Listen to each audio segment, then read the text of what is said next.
सो hello वियर्सियंस, welcome on virtual learning with Anand Jaiswal. हम लोग बात कर रहे हैं 75 स्मार्ट चैलेंज का डे 9। और डे 9 में हम लोग बात करने वाले हैं ह्यूमन रिप्रोडक्शन, जो कि यूनिट 6 का यहाँ पर तीसरा चैप्टर है। और तीसरा चैप्टर बहुत ही इंपॉर्टेंट है क्योंकि ह्यूमन से रिलेटेड है और ह्यूमन रिप्रोडक्शन को समझना जरूरी है कि ह्यूमन अपनी कम्युनिटी को कैसे कंटिन्यू रखेगा, कैसे बनाए रखेगा। तो वह एक फिनोमिना है जिसका नाम है रिप्रोडक्शन। रिप्रोडक्शन का मतलब होता है कि पुनः उत्पत्ति, और यह फिनोमिना जो यूज होता है ह्यूमन के लिए, ह्यूमन रिप्रोडक्शन में, वो होता है सेक्सुअल रिप्रोडक्शन। क्या होता है? Sexual reproduction. हमने बात किया था बाबू कि सेक्सुअल रिप्रोडक्शन में दो इंडिविजुअल विथ अपोजिट सेक्स होते हैं, जिसमें क्या होता है कि गैमेट का फॉर्मेशन होता है। और सेक्सुअल रिप्रोडक्शन में इवेंट्स होती हैं, और इवेंट्स में हमने आपको पढ़ाया था pre fertilisation, next one is the fertilisation,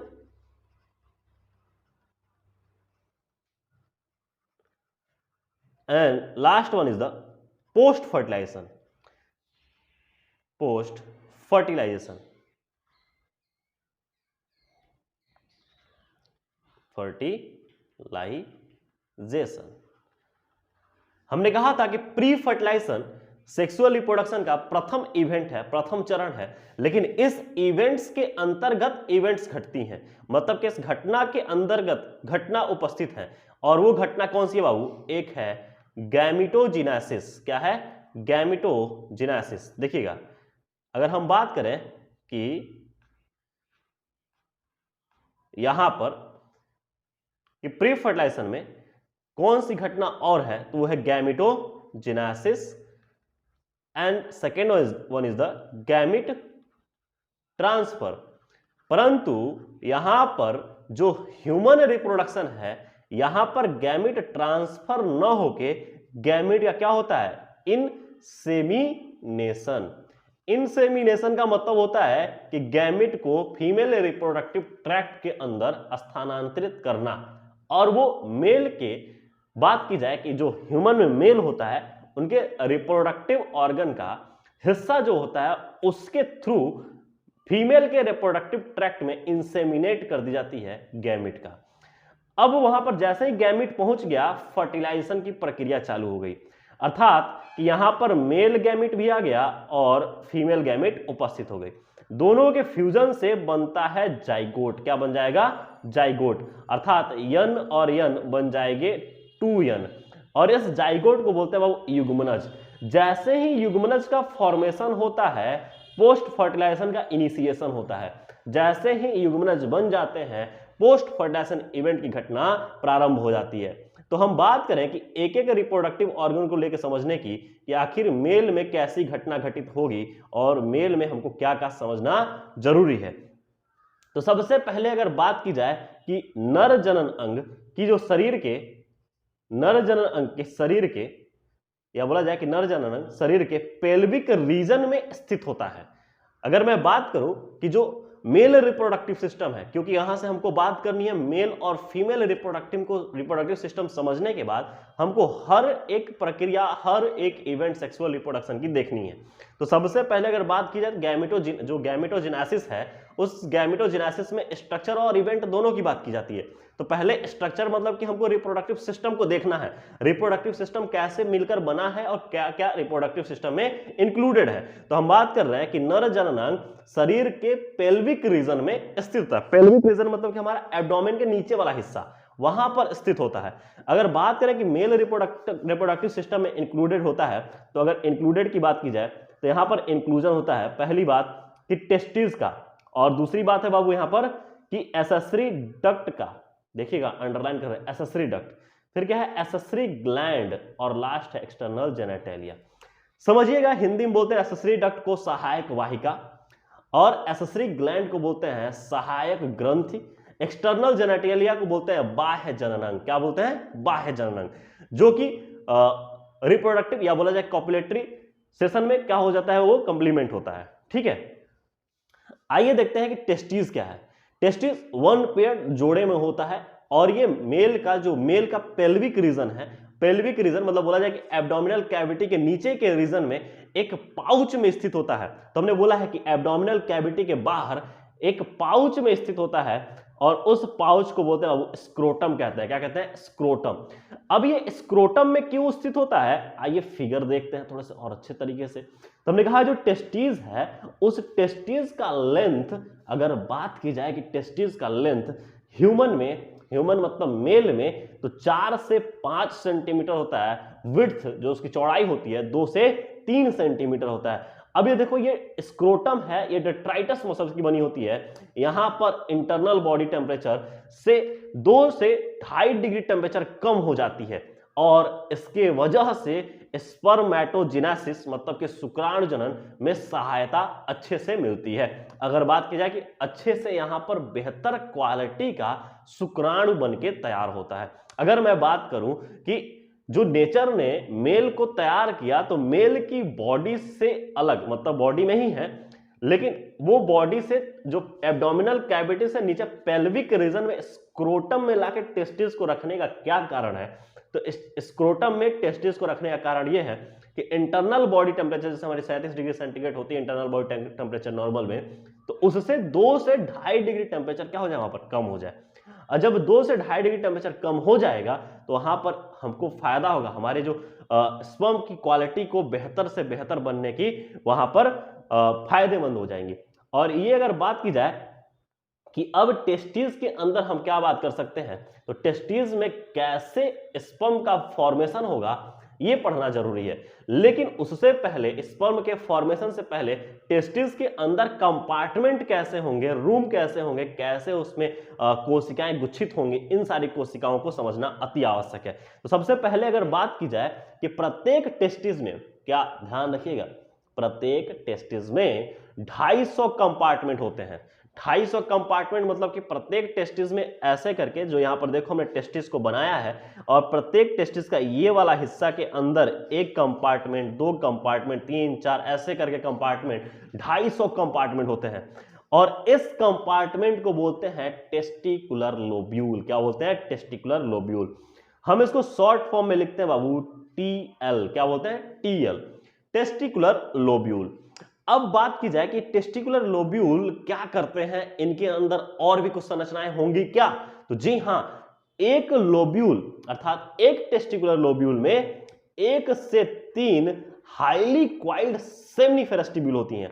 मतलब कि अगर बात की जाए कि ये देखो यहां पर ये ऐसे हाईली क्वाइल्ड होती हैं, ऐसे करके हाईली क्वाइल्ड सेमिनिफेरस ट्यूब्यूल होती हैं। और ये सेमिनिफेरस ट्यूब्यूल अगर बात की जाए तो हमारे एक टेस्टिस में, अगर बात की जाए एक टेस्टिस में, तो एक टेस्टिस में 250 टेस्टिकुलर लोब्यूल है बाबू। तो 250 टेस्टिकुलर लोब्यूल होने से अगर बात की जाए एक टेस्टिस में मल्टीप्लाई कर दीजिए अगर मैक्सिमम नंबर 3 से, तो लगभग 750 सेमिनिफेरस ट्यूब्यूल हमारे एक टेस्टिस में होते हैं। जबकि अगर बात की जाए कि दोनों टेस्टिस की मिला के, मतलब कि पेयर टेस्टिस में बात की जाए कि पेयर टेस्टिस में इसकी संख्या लगभग 1500 सेमिनिफेरस ट्यूब्यूल उपस्थित होंगी। मतलब कि पेयर टेस्टिस में, जोड़े वाले दोनों टेस्टिस का मिलाकर 1500 सेमिनिफेरस ट्यूब्यूल उपस्थित होंगे। अच्छा, इस सेमिनिफेरस ट्यूब्यूल का कार्य क्या होता है? स्पर्म प्रोड्यूस होता है, इसी के अंदर स्पर्म का फॉर्मेशन होता है, यहीं पर हार्मोन्स बनते हैं। टेस्टिकुलर हार्मोन मतलब कि यहां पर हमारा एंड्रोजन, अगर बात की जाए कि एंड्रोजन एक क्या है, तो टेस्टिकुलर हार्मोन है जो कि यहीं बनता है, ध्यान रखिएगा। तो अगर हम बात करें कि सेमिनिफेरस ट्यूब्यूल, तो सेमिनिफेरस ट्यूब्यूल 2 कंपार्टमेंट में बट जाती हैं। एक कंपार्टमेंट होता है एक्सटर्नल और दूसरा होता है इंटरनल। एक्सटर्नल साइड जो होता है वहां पर इंटरस्टिशियल स्पेस होती है, मतलब बाहर से अगर हम अंदर घुसे तो बाहर साइड का जो एक्सटर्नल स्पेस होता है उसको बोलते हैं इंटरस्टिशियल स्पेस, और उसके सेल्स को बोलते हैं इंटरस्टिशियल सेल्स। क्या बोलते हैं? इंटरस्टिशियल सेल्स या लीडिंग सेल्स। तो बाहरी जो स्पेस होता है उसको बोलते हैं इंटरस्टिशियल स्पेस या इंटरस्टिशियल सेल्स, जहां पर बहुत स्मॉल छोटे छोटे वेसिकल्स, ब्लड वेसिकल्स उपस्थित होती हैं। और ये लीडिंग सेल्स या बोला जाए इंटरस्टिशियल सेल्स एंड्रोजन अर्थात टेस्टिकुलर हार्मोन्स का सिक्रीशन, या अगर बात की जाए कि सिंथेसिस एंड सिक्रीशन दोनों कराता है। ध्यान रखिएगा, बहुत अच्छी पॉइंट है, ठीक है। लेकिन अगर बात की जाए कि सेमनीफेरस ट्यूब्यूल का इंटरनल हिस्सा जो है वो दो प्रकार की सेल से लाइंड होती है, दो प्रकार की सेल से लाइंड होती है अंदर, और दो प्रकार की सेल से जब लाइंड होगी अंदर तो पहला जो होता है वो मेल जर्म सेल्स होता है और दूसरा होता है बाबू Sertoli cells. Male germ cells का मतलब क्या है कि जो यहां पर मेल गैमेट को प्रोड्यूस करने वाला है, अर्थात कि यहीं से स्पर्म का प्रोडक्शन होना है। लेकिन सर्टोली सेल्स क्यों जरूरी है? सर्टोली सेल्स का कार्य क्या है? तो सर्टोली सेल्स जो है पोषण देता है, अर्थात कि अगर बात की जाए कि जो स्पर्म है उस स्पर्म, जो ये स्पर्म बनने के बाद इस सर्टोली सेल्स में जाकर एम्बेडेड रहते हैं, मतलब जो स्पर्म का हेड होता है वो सर्टोली सेल्स में जाकर घुस जाता है, जिससे कि सर्टोली सेल्स के द्वारा स्पर्म को पोषण मिलता है। क्या मेरी बात समझ में आ रही है?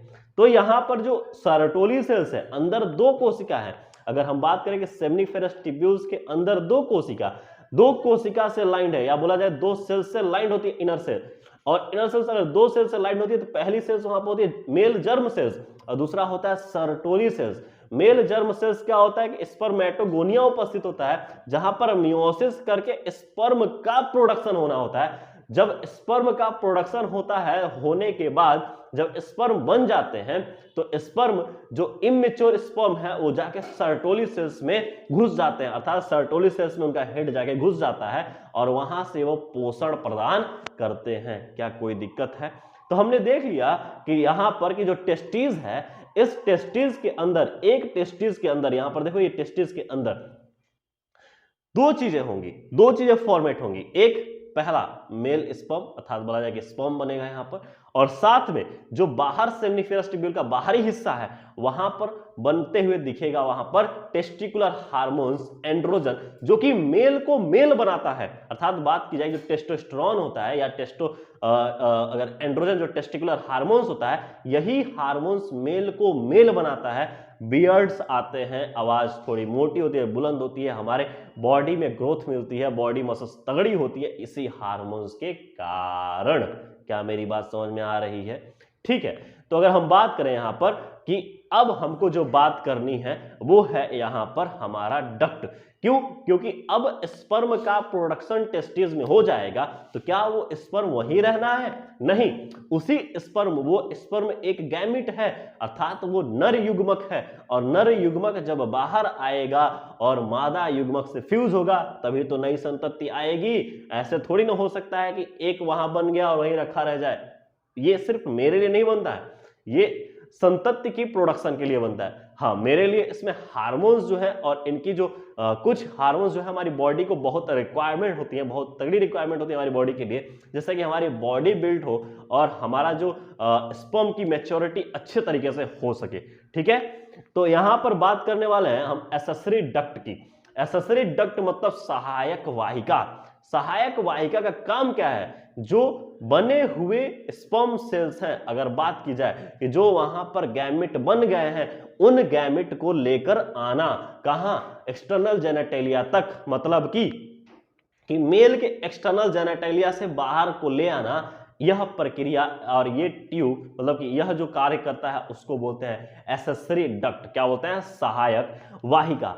और सहायक वाहिका में इंक्लूडेड है सबसे पहले रिटेट टेस्टिस, तो अंडरलाइन करेंगे रिटेट टेस्टिस, फिर है वास इफ्रेंसिया, एपिडिडामिस और वास डिफरेंस। क्या ये याद रहेगा?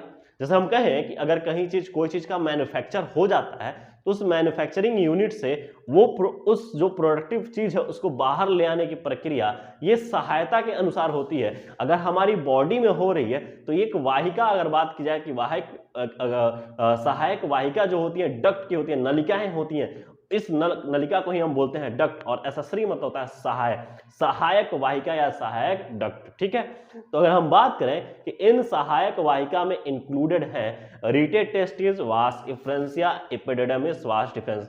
एक बच्चे ने पूछा था कि सर ये बताइए कि एक टेस्टिस से एक होगा या दोनों टेस्टिस से एक होगा? तो बाबू एक टेस्टिस से एक एसेसरी डक्ट आता है और दूसरे टेस्टिस से एक एसेसरी डक्ट आता है। अगर मैं बात करूं तो ये देखो, ये हमारा टेस्टिस है और ये टेस्टिस है। इस टेस्टिस से एसेसरी डक्ट ऐसे करके निकला और यहां से एसेसरी डक्ट ऐसे निकला और यहां पर क्या है कि एक्सटर्नल जेनेटेलिया, ये देखो ये एक्सटर्नल जेनेटेलिया का बाहर वाला हिस्सा, ठीक है। तो यहां पर ये गैमेट इसमें बना और ये गैमेट पहुंच गया यहां पर, और यहां पर कुछ ग्लैंड्स होते हैं और ये ग्लैंड्स क्या करते हैं कि इस जो आए हुए स्पर्म्स की क्वालिटी को चेक करके उस क्वालिटी को और इंप्रूव करते हैं ताकि वो आगे जाकर फ्यूजन में अर्थात कि नई संतति के प्रोडक्शन में अपना योगदान दे पाए। अगर बात की जाए तो समझिए आगे कि अगर हम बात करें कि ये देखो, ये हमारा जो पूर्ण रूप से एक वेल डेवलप क्या है, टेस्टिस है। और इस टेस्टिस में देखो ये वाला जो है, ये वाला हमने बोला ये टेस्टिकुलर लोब्यूल है, और ये जो अंदर है इसको हमने बोला सेमनीफेरस टिब्यूल। ये सेमनीफेरस टिब्यूल क्या हो गया, क्वाइल्ड हो गया है, और क्वाइल्ड होकर बनाता है रिटेड टेस्टिस। आपने पढ़ा होगा ईयर लॉन्ग कोर्सेज में, इसको बहुत विधिवत तरीके से पढ़ाया जाता है, एक एक लाइन को बहुत अच्छे से एक्सप्लेन की जाती है। देखो हर एक, चाहे वो केमिस्ट्री हो चाहे वो फिजिक्स हो, कॉम्पैक्ट वे में आपको दी जा रही है, तो नो डाउट कि वहां पर बहुत ज्यादा एक्सप्लेनेशन तो नहीं की जा रही है। तो ये ईयर लॉन्ग कोर्सेज में होते हैं, मतलब कि पूरे साल जो आपकी पढ़ाई जाती है, पूरे साल के पढ़ाने में एक एक चीज को क्लियर एक्सप्लेनेशन दी जाती है, बहुत विधिवत तरीके से पढ़ाया जाता है ताकि आप हर एक चीज पे आपका पकड़ मजबूती से बन जाए। लेकिन हम इंश्योर कर रहे हैं, कोशिश कर रहे हैं बाबू कि आपका जो ये स्मार्ट चैलेंज है इसमें आपकी ग्रिप उतनी अच्छी हो जाए कि जितना आपको 95 प्लस ले जाए, मतलब कि बेहतरीन से बेहतरीन करने की कोशिश की जा रही है, बस आप साथ दो और बेहतर हो जरूर जाएगा। ध्यान रखिए अगर हम बात करें कि ये जो टेस्टिस है, इस टेस्टिस से यहां पर ये सेमनीफेरस टिब्यूल है, और सेमनीफेरस टिब्यूल के अंदर अभी हमने देखा कि जो इनर साइड का हिस्सा है मेल जर्म सेल्स, वहां पर स्पर्म का प्रोडक्शन हुआ है, अर्थात स्पर्म वहां से बना है तो वहीं से क्वाइल्ड होके कुछ कोशिकाएं, या बोला जाए कि वहीं से क्वाइल्ड होके वाहिकाएं आगे की तरफ निकलेंगी, तभी तो वो मेल सेल या बोला जाए कि मेल गैमेट आगे की तरफ फ्लो हो पाएगा। तो हमने कहा देखो ये जो क्वाइल्ड है, इस क्वाइल्ड पोर्शन को बोलते हैं रिटेड टेस्टिस, और यहां पर क्या होता है कि सेमनीफेरस टिब्यूल क्वाइल्ड हो जाती हैं, और क्वाइल्ड होकर जो स्ट्रक्चर बनाती हैं उसे ही बोलते हैं रिटेड टेस्टिस। क्या ये बातें दिख रही हैं? देखो हमने छोटा कर दिया ताकि आपको अच्छे से हर चीजें दिखाई दें। अब देखो ये रिटेड टेस्टिस हो गया, अब ये रिटेड टेस्टिस आगे खुलता है जिसका नाम है वास इफ्रेंसिया। क्या नाम है? वास इफ्रेंसिया। ये जो आने वाले जो गैमेट है इनको इकट्ठा करता है और इकट्ठा करके आगे फ्लो करा देता है, जो कि एक लंबी ट्यूब होती है जिसका नाम है एपिडिडमिस, जो कि एपिडिडमिस क्या करता है कि स्पर्म की वहां पर लाके मैच्योरिटी भी थोड़ा करा देता है और उसके बाद आगे फ्लो कराता है। आगे फ्लो कहां कराता है? वास डिफरेंस में, और वास डिफरेंस फ्यूज आती है ग्लैंड से, ग्लैंड से फ्यूज होकर यहां पर ग्लैंड होते हैं seminal vesicles, prostate and bulbourethral gland. जी हाँ, हम लोग ग्लैंड के बारे में अब लोग बात करने वाले हैं अब, कि यहां पर ये ग्लैंड से फ्यूज कर देता है, अर्थात कि जो स्पर्म यहां बने हुए हैं वो अब स्पर्म की चेकिंग होती है कि क्या वो बढ़िया से मैच्योर हो चुके हैं या नहीं, या कुछ कमियां हैं, तो ग्लैंड उसमें लाकर बहुत सारे ऐसे एंजाइम्स हैं और कुछ सेमाइनल प्लाज्मा है जो लाके डाल देती हैं। सेमाइनल प्लाज्मा जैसे ही डालती हैं, स्पर्म गेट्स चेंजेस, या बोला जाए कि स्पर्म गेट्स कन्वर्ट इनटू सीमेन।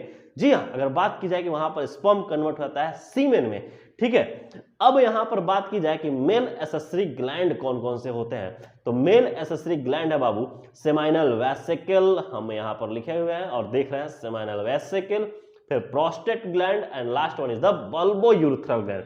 तो सेमाइनल वेसिकल्स सिंगल एक एक करके पढ़ा जाए कि क्या क्या है, तो सेमाइनल वेसिकल्स जो होता है बाबू पेयर्ड में होता है, ऐसे करके आप संरचना देखे होंगे, ऐसे संरचना होती है, इसको बोलते हैं सेमाइनल वेसिकल्स। क्या बोलते हैं? सेमाइनल वेसिकल्स, ठीक है। और ये सेमाइनल वेसिकल्स से आगे जब बढ़ता है तो यहां पर एक ऐसे करके ग्लैंड होती हैं जो कि सिंगल्ड होती हैं, इसको बोलते हैं बाबू प्रोस्टेट ग्लैंड। क्या बोलते हैं? Prostate gland. और प्रोस्टेट ग्लैंड के जस्ट नीचे होता है दो छोटे छोटे ग्लैंड, इसका नाम है बल्बो, क्या बोलते हैं, बल्बो यूरेथ्रल ग्लैंड, ठीक है, बल्बो यूरेथ्रल ग्लैंड। इन तीनों की बात की जाए तो जो सेमिनल वेसिकल्स है वो स्पर्म को आते ही स्पर्म को न्यूट्रिशन फेंकने लगता है कि आओ बेटा ले जाओ कुछ, लेकिन स्पर्म कहता है रुक जाओ, सबसे मिल लेने दो तब लेके चलेंगे तुमसे सब कुछ।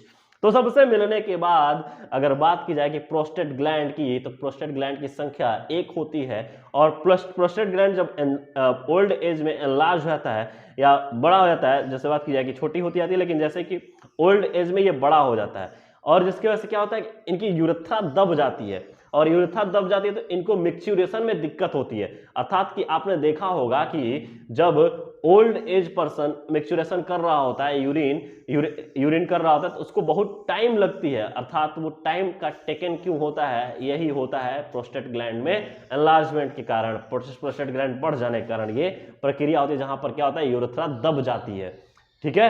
अब हम बात करने वाले हैं bulbo urethral gland. Bulbo urethral gland क्या होता है, इसका सिक्रेशन पेनिस के लुब्रिकेशन में सहायक होता है। अर्थात जो बल्बो यूरेथ्रल ग्लैंड है, बल्बो यूरेथ्रल ग्लैंड जो कि एक वहां पर सिक्रेशन होता है, और वो सिक्रेशन पेनिस के लुब्रिकेशन में सहायक होता है। तो इस बात को ध्यान रखिएगा कि बल्बो यूरेथ्रल ग्लैंड का क्या काम है। अब इन तीनों ग्लैंड से जो सिक्रेशन मिलता है उस सिक्रेशन को बोलते हैं सेमाइनल प्लाज्मा। अर्थात बोला जाए कि इन तीनों ग्लैंड से मिलाकर जो सिक्रेशन तैयार होता है उस सिक्रेशन तैयार होने का नाम है सेमाइनल प्लाज्मा। तो हमने लिखा कि यहां पर इन तीनों के सिक्रेशन से सेमाइनल प्लाज्मा का निर्माण होता है।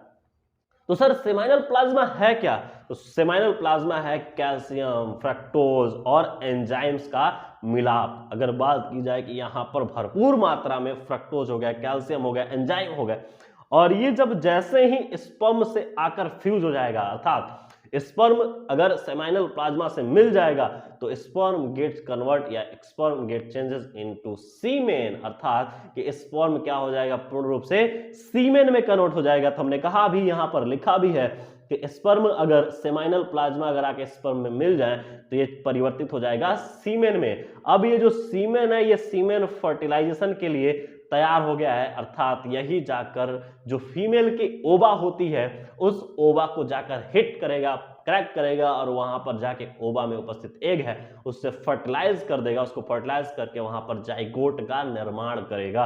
क्या मेरी बात समझ में आ रही है? जो वेटनरी डॉक्टर हैं आपके इलाके में आते होंगे वो सीमेन लेके आते हैं, नॉट द स्पर्म, ठीक है, क्योंकि वो जो लाकर सीमेन लाते हैं, इसी प्रक्रिया को बोला गया इंसेमिनेशन। अर्थात सीमेन को अंदर डालने की प्रक्रिया इंसेमिनेशन।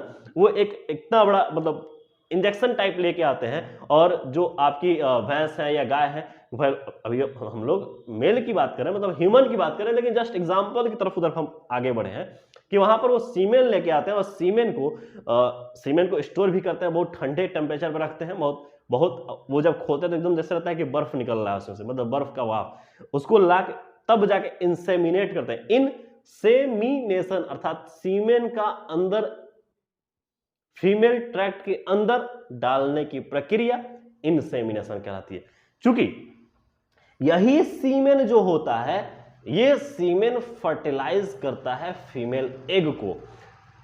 अगर बात की जाए कि सेमाइनल प्लाज्मा स्पर्म को ट्रांसपोर्टेशन में मदद करता है, ठीक है, जो सेमाइनल प्लाज्मा है वो स्पर्म के ट्रांसपोर्टेशन में मदद करता है। कारण क्या है कि जब स्पर्म से सेमाइनल प्लाज्मा फ्यूज जाएगा तो उसकी मोटालिटी, मैच्योरिटी में सब में परिवर्तन आ जाएगा, और वो फीमेल के एग से फ्यूज अर्थात उसको ब्रेक करने के लिए और फ्यूज होने के लिए उसके अंदर कैपेबिलिटी आ जाएगी। तो अगर हम बात करें कि स्पर्म को न्यूट्रिशन प्रोवाइड कौन करता है, तो वो है सेमाइनल प्लाज्मा। तो स्पर्म को न्यूट्रिशन प्रोवाइड करने के बाद जो सीमेन होता है वो सीमेन होता है स्पर्म प्लस सेमाइनल प्लाज्मा। क्या कोई दिक्कत है? अब अगर हम बात करें कि यहां पर थोड़ी सी और हमको बात करनी है, वो ये है कि एसेसरी ग्लैंड को मैच्योरिटी तथा, देखो एसेसरी ग्लैंड जो होता है, एसेसरी ग्लैंड स्पर्म को मैच्योरिटी तथा फर्टिलिटी प्रदान करती है। चूंकि अभी हम तब से ये बात बोलते हुए आ रहे हैं और इस बात को हमने लिख भी दिया है ताकि आपके दिमाग में एक बैग जाके चिपक जाए और आप कभी ना भूलो। इस चीज को ध्यान रखने वाली बात यह है कि एसेसरी ग्लैंड स्पर्म को मैच्योरिटी प्रदान करता है तथा फर्टिलिटी प्रदान करता है, जिसके वजह से स्पर्म सीमेन में परिवर्तित हो जाता है। यहां पर जो एसेसरी ग्लैंड है वो पूर्ण रूप से मैच्योर कर दिया है और अब वो सीमेन में परिवर्तित है और सीमेन क्या करेगा, फर्टिलाइजेशन के लिए तैयार है। अब अगर हम बात कर रहे हैं कि लास्ट पार्ट क्या है जिसके थ्रू हम लोग यहां बात की जाए कि मेल जिसके थ्रू फीमेल में सीमेन को इंट्रोड्यूस करेगा या सीमेन को फीमेल के रिप्रोडक्टिव ट्रैक्ट में डालेगा, वो एक्सटर्नल जेनिटलिया मेल की कहलाती है पेनिस। क्या है? पेनिस। तो पेनिस समझिएगा, यह नर जननांग का बाहरी हिस्सा है और ये कॉपुलेटरी ऑर्गन है। क्या है? अगर हम बात करें कि ये क्या है, कॉप्युलेटरी ऑर्गन। बेटा ध्यान रखिएगा कि इसी के थ्रू मेल रिप्रोडक्टिव सिस्टम या बोला जाए कि मेल का जो गैमेट है सीमेन, वो फीमेल के रिप्रोडक्टिव ट्रैक्ट में इंट्रोड्यूस करा जाता है नॉर्मल मेथड द्वारा। दूसरा, यह विशेष प्रकार के उत्तक से बना होता है। जी हां, इसमें अगर बात की जाए कि यह विशेष प्रकार के उत्तक से बना होता है, क्योंकि यह विशेष प्रकार के उत्तक इस पेनिस को इरेक्टाइल करने में सहायक होते हैं। इरेक्टाइल करने में सहायक होते हैं, इरेक्टाइल करने में ध्यान रखिएगा। अगर बात की जाए कि इसमें दो प्रकार के उत्तक उपस्थित है, एक एक्सटर्नल टिश्यू और दूसरा क्या है, इंटरनल। तो एक्सटर्नल टिश्यू को बोलते हैं कार्पस कैवर्नोसा, मौसा नहीं कैवर्नोसा, क्या बोलेंगे, कैवर्नोसा। और इंटरनल को बोलते हैं बाबू कार्पस स्पॉन्जियोसम। क्या बोलते हैं, कार्पस स्पॉन्जियोसम। तो दो प्रकार के टिश्यू हैं जो पेनिस को इरेक्टाइल बनाती हैं। एक एक्सटर्नल साइड का अगर हम बात करें, ये देखो ये पेनिस है, तो ये पेनिस लाइंड होता है। एक्सटर्नल का जो होता है कार्पस कैवर्नोसा से अगर बात करें, सीसी से, जबकि अंदर का जो भाग होता है, ये अंदर का भाग, ये अंदर का भाग, ये अंदर का भाग, ये जो बना होता है ये कार्पस स्पॉन्जियोसम से, सीएस से। क्या याद रहेगा, कोई दिक्कत नहीं है यहां पर। तो बाहरी वाला जो हिस्सा है, बाहरी वाला हिस्सा वो लाइंड है, ये देखो येलो वाला, ये बाहरी वाला हिस्सा लाइंड है सीसी से, कार्पस कैवर्नोसा से। लेकिन जबकि अंदर वाला हिस्सा जो कि बना होता है एक विशेष प्रकार के उत्तक से, जिसको बोलते हैं कार्पस स्पॉन्जियोसम। याद रखिएगा, बहुत अच्छी बात है, क्योंकि यही जो टिश्यू है, यही जो उत्तक है, ये पेनिस को इरेक्टाइल करने में सहायक होते हैं। ये पेनिस को इरेक्ट या बोला जाए इरेक्टिलिटी को देते हैं। ठीक है, अगर बात की जाए कि पेनिस के ऊपर अगर आप देखो तो ये पेनिस अगर ये है इरेक्टाइल पेनिस, तो इसके ऊपर का ये जो हिस्सा होता है इसको बोलते हैं ग्लैंस पेनिस। क्या बोलते हैं, ग्लैंस पेनिस। और इसके ऊपर एक लेयर होती है ऐसे कवरिंग जो कि स्किन की होती है, इसको बोलते हैं फोर स्किन। क्या बोलते हैं, फोर स्किन। ये कोइटस के दौरान या बोला जाए कि कॉपुलेशन के दौरान ये फोल्ड पीछे की तरफ आ जाती हैं, अर्थात ये लिब्रिकेशन में सहायता मिलती है। तो ये देखो ग्लैंस पेनिस के ऊपर जो स्किन होती है, इस स्किन को फोर स्किन या प्रीप्यूस कहते हैं। क्या बोलते हैं, प्रीप्यूस। अगर बात की जाए कि ये कास्ट वाइज अगर बात की जाए कि रिलीजियस वाइज मुस्लिम कम्युनिटी में इसको काट के हटा दी जाती है, इसको बोलते हैं सरकमफेरेंस। क्या बोलते हैं, सरकमफेरेंस। क्या कोई दिक्कत है, नहीं, समझिएगा।